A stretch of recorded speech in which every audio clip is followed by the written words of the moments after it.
Well, thanks for joining us at 5. In just 2 hours, Iowans will gather to make their voices heard in the first real contest of the 2024 presidential election. Heading into tonight's Republican caucuses, the polls have former President Donald Trump leading by a wide margin. But a lot of questions remain to be answered tonight. Our John Croman joins us live now from Des Moines. John? You know, for Republicans, this is all about beating expectations. Will Donald Trump surpass 50%?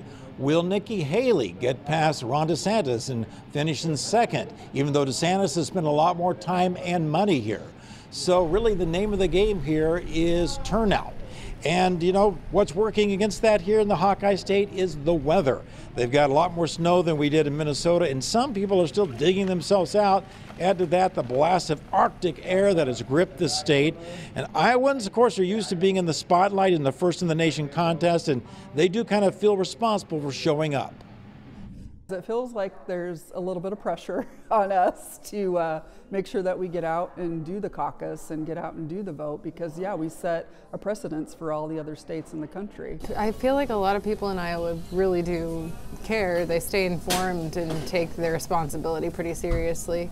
I mean, it's not everyone, but there's a good portion of the population that does genuinely pay attention to political outcomes and what people are saying and what's going on.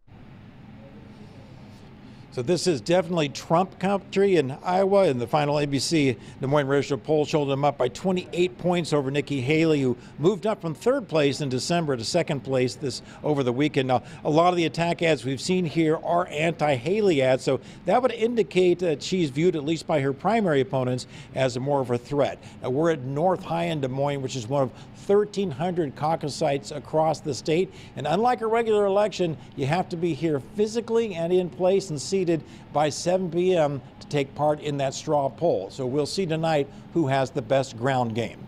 Back to you. All right, John, thanks. And coming up tonight on Nightly News, this high school is where every Republican voter in one county will caucus. Hundreds of people are expected to pack into its cafeteria and classrooms. As last-minute preparations continue, Jacob Sabaroff takes us on a ride with a snowplow driver, clearing the way for caucus goers to get there. So you think people are still going to show up to caucus? Oh, yeah. Why? Yep. What is it about Iowans? We're stubborn. That's what we are. Tonight on Nightly News, a deeper dive as caucus goers share what's top of mind inside one super site location. At 5:30 p.m., Lester Holt and the NBC News team will share valuable insight into the political process and why Iowa matters.